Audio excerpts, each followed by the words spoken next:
is how often do COVID patients develop secondary bacterial infections, and the role of antibiotics in these patients? Ooh, secondary bacterial infections, you know, I don't have a good number for the number of patients that develop secondary bacterial infections. I would have to refer to my infectious disease colleagues to know what they're seeing.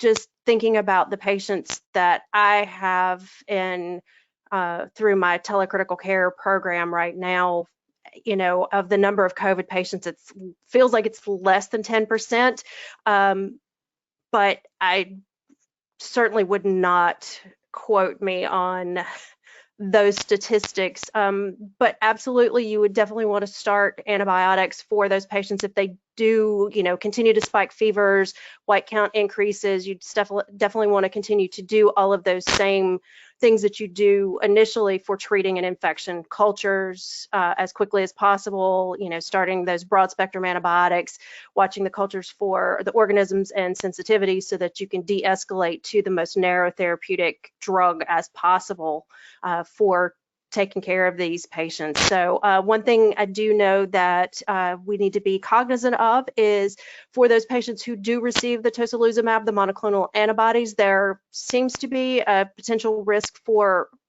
fungal infections. So certainly thinking about monitoring for those, and, you know, if it is a secondary infection and if they're not getting better after you've started the broad spectrum antibiotics, if you have access to an ID specialist, consulting them and or potentially adding an antifungal agent to see if that can help mitigate any of the symptoms that they might be having. Great, thank you. Can I add just one thing, if that's okay? Yeah, of course. Thanks, Dr. Everett, for that discussion. I think you're spot on with that. I think there's a good amount of chatter that whether hospital-acquired infection rates have gone up in the setting of the COVID-19 pandemic.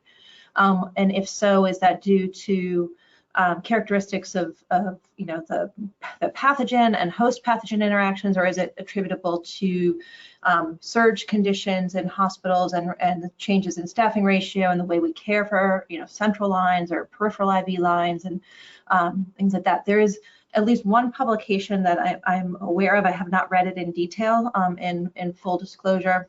That was published earlier this year that did report about a 30% increase in the reported rates of central line associated bloodstream infections that are reported into the CDC NHSN database from that. Again, I think whether that's attributable to COVID itself or just the prolonged duration of acute illness in these patients compared to changes in care delivery in the setting of surge, I don't think we know, but just like Dr. Everett said, remaining vigilant for the presence of additional secondary bacterial infection, I think, is key.